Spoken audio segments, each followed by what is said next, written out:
ఈరోజు వరంగల్ వెస్ట్ నియోజకవర్గ పరిధిలో ఉన్నటువంటి బీఆర్ఎస్ పార్టీ నాయకులు, బీఆర్ఎస్ పార్టీ శ్రేణులు, కార్పొరేటర్లు, మాజీ కార్పొరేటర్లు, డివిజన్ అధ్యక్షులు, ఇన్ఛార్జెస్తో ప్రతి నెల జరిగే సమావేశం ఈ నూతన సంవత్సరంలో కూడా జరుగుతుంది. ఈ సమావేశంలో పార్టీ పటిష్టత గురించి,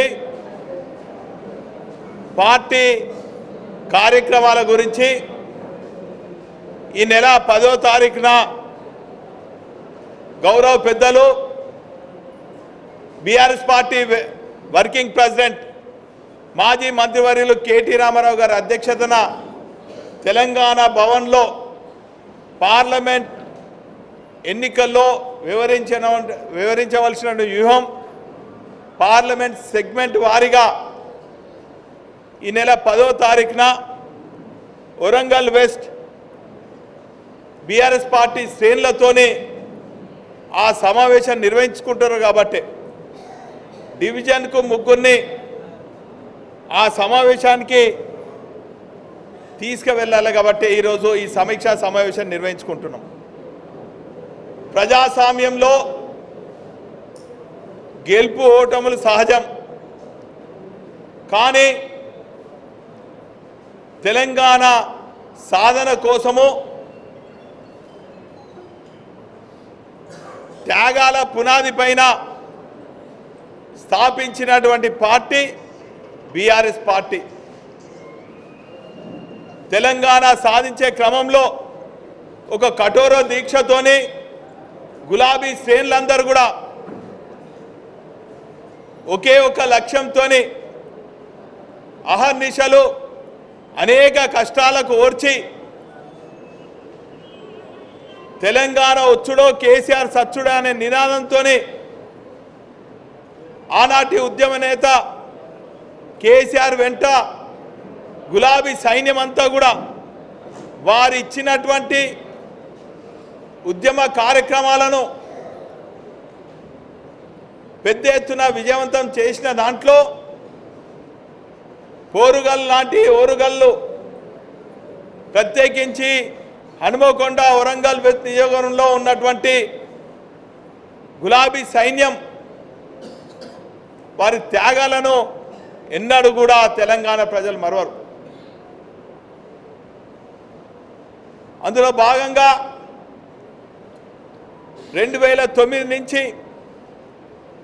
మొన్న జరిగినటువంటి ఎన్నికల వరకు కూడా ఈ నియోజకవర్గంలో గులాబీ జెండా రెపరెపలాడేదానికి మా గులాబీ శ్రేణులందరూ కూడా కష్టపడ్డారు. మొన్న జరిగినటువంటి ఎన్నికల్లో ఫలితాలు మేము ఉంచిన దానికి రాకున్నా కూడా ఒక తెలంగాణ తెచ్చిన పార్టీగా తెలంగాణ ప్రజల పక్షాన పోరాడేదానికి గతంలో, ఇప్పుడు రాబోయే రోజులలో గులాబీ పార్టీ శ్రేణులలో నేను కూడా ఒకనిగా ముందు వరుసలో ఉంటానని కూడా ఈ సందర్భంగా తెలియజేస్తున్నాను. ఈరోజు చాలా విచిత్రంగా ఉంది. ఎన్నికల సమయంలో ఇచ్చినటువంటి హామీలను ఇప్పుడున్నటువంటి కాంగ్రెస్ ప్రభుత్వం సరిగా అమలు చేయకుండా గత ప్రభుత్వం పైన అనేక నిందలు, అనేక ఆరోపణలు ఇస్తూ ప్రజలను మభ్యపెట్టాలని చూస్తున్నారు. అయినప్పటికీ కూడా మేము ఓపికతోని వారు ఇచ్చినటువంటి హామీలను ప్రజలకు నెరవేర్చాలని చెప్పి ఒక ప్రజాస్వామ్యబద్ధంగా మేము వారికి ఎప్పటికప్పుడు గుర్తు చేస్తున్నాం. మేము ప్రజాస్వామ్యబద్ధంగా మేము వివరిస్తుంటే వారు ఆరోపణలు చేస్తూ ప్రజలను మభ్యపెట్టాలని చూస్తున్నటువంటి చర్య ఏదైతే ఉందో దాన్ని తీవ్రంగా ఖండిస్తున్నాం. ఏదేమైనప్పటికీ కూడా ఖచ్చితంగా మా గులాబీ సైన్యం మా పార్టీ అధినేత కేసీఆర్ గారు కేటీఆర్ గారు ఇచ్చినటువంటి ఏ కార్యక్రమానికైనా కూడా ఖచ్చితంగా సిద్ధంగా ఉన్నారు, అహర్నిశలు కృషి చేస్తారని కూడా ఈ సందర్భంగా తెలియజేస్తున్నాం. బీఆర్ఎస్ పార్టీకి కేసీఆర్ గారికి స్థాపించిన 2001 నుంచి స్థాపించిన నాటి నుండి నేటి వరకు జరిగినటువంటి అనేక ఎన్నికలలో కానీ జరిగినటువంటి అనేక పరిణామాలలో కూడా గెలుపు ఓటర్లు సహజం. గెలిచినా ప్రజల పక్షాన ఉన్నాం, ప్రజా సంక్షేమం కోసం పాటుపడ్డాం. గతంలో కూడా ఇదే కాంగ్రెస్ ప్రభుత్వం వైఎస్ఆర్ గారి నాయకత్వంలో ఉన్నటువంటి ముఖ్యమంత్రి గారు మా పార్టీని చీల్చాలన్నా కూడా కొంతమంది పోయినప్పటికీ కూడా పార్టీ నిలదొక్కొని గులాబీ సైన్యం అంతా కూడా కేసీఆర్ వెంట ఉండి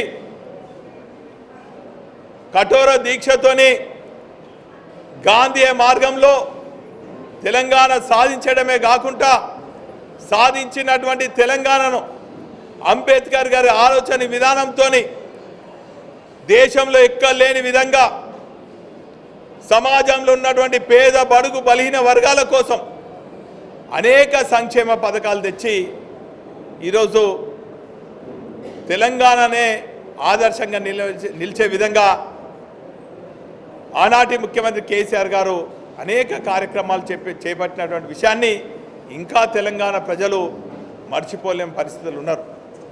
సరే, మొన్న ఓటమి జరగవచ్చు, కేవలం 1.8% ఓట్ల తేడాతోని, అంటే సుమారు 3-4 లక్షలతోని ఓటమి చెందినాం. అయినా కూడా మేము అధైర్యపడము. మరింత రెట్టింపు ఉత్సాహంతో పార్టీ కార్యక్రమాలను, పార్టీ పథకాలను, పార్టీ గతంలో చేసినటువంటి సంక్షేమ పథకాలు వివరిస్తూ రాబోయే రోజుల్లో ఏ ఎన్నికలు వచ్చినా కూడా మా పార్టీలందరూ కూడా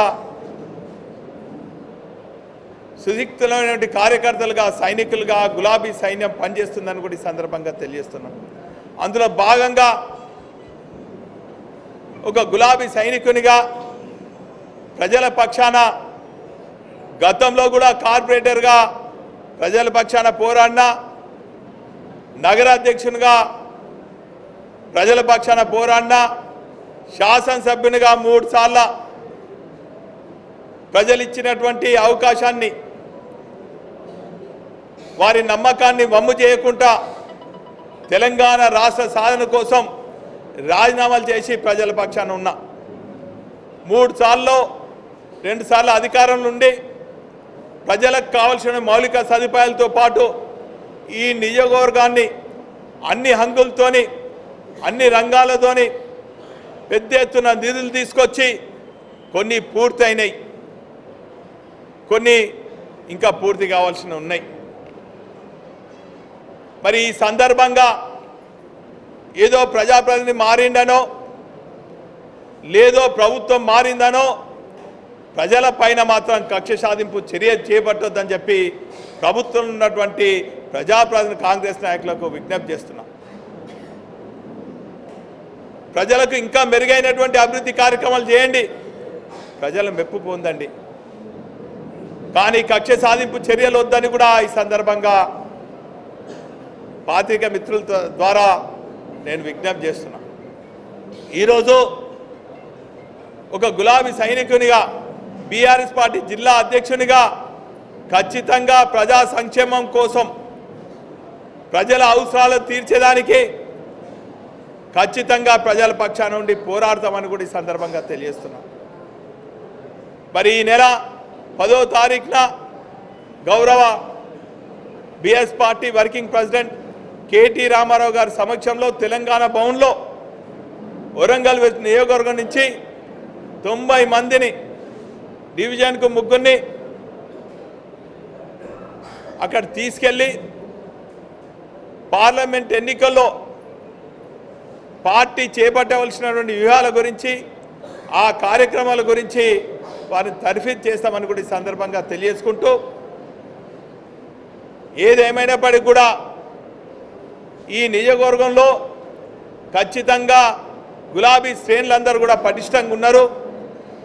మరింత రెట్టింపు ఉత్సాహంతో ఇటు పార్టీ కార్యక్రమాలతో పాటు మరి ప్రభుత్వం చేపడుతున్నటువంటి సంక్షేమ పదాలు అర్హులైన వారికి అందే విధంగా ప్రజల పక్షాన పోరాడతారని కూడా ఈ సందర్భంగా తెలియజేసుకుంటూ అందరికీ హృదయపూర్వక నమస్కారాలు తెలియజేసుకుంటాం.